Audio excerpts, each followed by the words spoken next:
Lanjutkan usia asukan kami, Sultan dan Raja Ibrahim. Saya pakai tudung nipis saja tau. Saya pakai salah satu untuk aurat. Sebab aurat saya mahal. Contoh, okay, saya bagi cik 2 lollipop. Okay, yang harga 50 sen. Satu yang dah buka, satu yang belum buka. Tapi after 2 days, cik pilih mana? Mesti yang tutup tu kan? Saya masih bersih.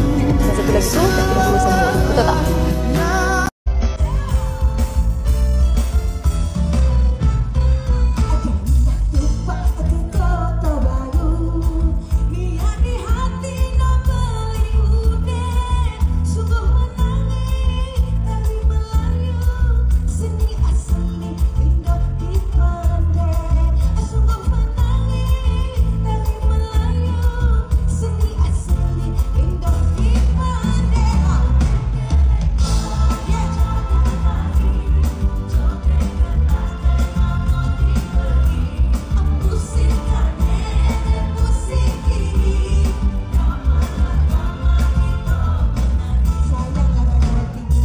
I'm sorry.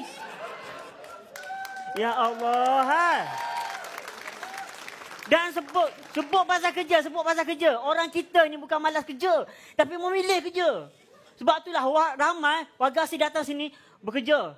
Buruh, jurupam semua. Saya seorang yang tak memilih kerja. Saya pernah kerja jurupam.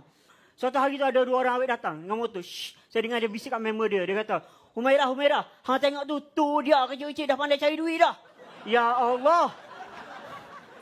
Tu tak apa lagi, ada lagi. Ada seorang makcik datang dengan kereta. Bukan cermin. Saya tanya, makcik nak isi berapa yang ni? Makcik tu tanya saya balik. Berapa lama dah duduk sini? Saya tanya balik, berapa makcik? Lepas tu dia jawab, yalah bisa muka cek Kelantan, tak ada langsung bunyi selain apa.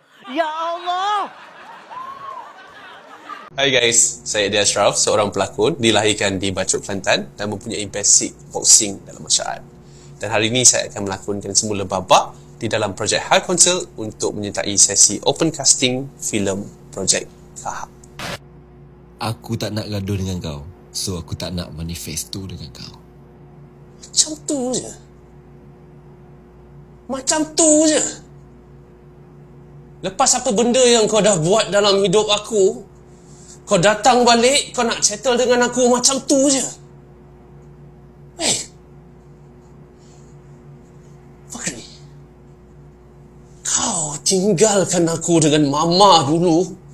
Kau lingkup semua janji-janji kita dan sekarang ni kau nak settle dengan aku macam tu je.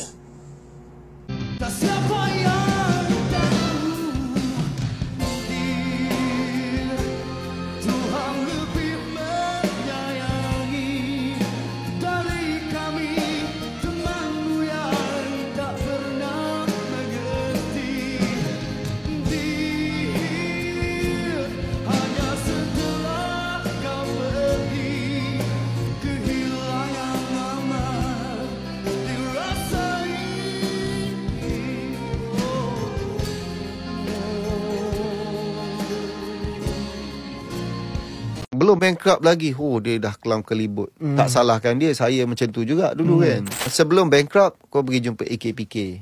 So sesiapa yang ada masalah, hutang, yang tak mampu nak bayar, jangan takut bro, itu biasa kan. Orang lagi kaya, lagi banyak hutang daripada engkau. Setakat hutang kat kredit kereta tu, jangan goyang, relax je, small matter. Bank ni seboleh-bolehnya dia tak nak bankruptkan kau. Bila dia bankruptkan kau, dia pun kena keluar duit. Panjangkan ke kurangkan bulanan, sebenarnya boleh je. Kalau setakat kau punya hutang bawah 100,000 tu, bank tak pandang sebenarnya. Orang lain hutang ratus-ratus juta. Tapi kita yang terlalu overthinking. Dah katalah ditakdirkan bankrupt, jangan takut, pergi ke insolvency. Orang kata, bankrupt ni habis lah, tak ada akaun, tak boleh kerja. Boleh. Bankruptcy, undang-undang kat Malaysia, kau boleh ada akaun bank. Kau boleh pergi overseas. Alhamdulillah, Allah izinkan boleh pergi umrah.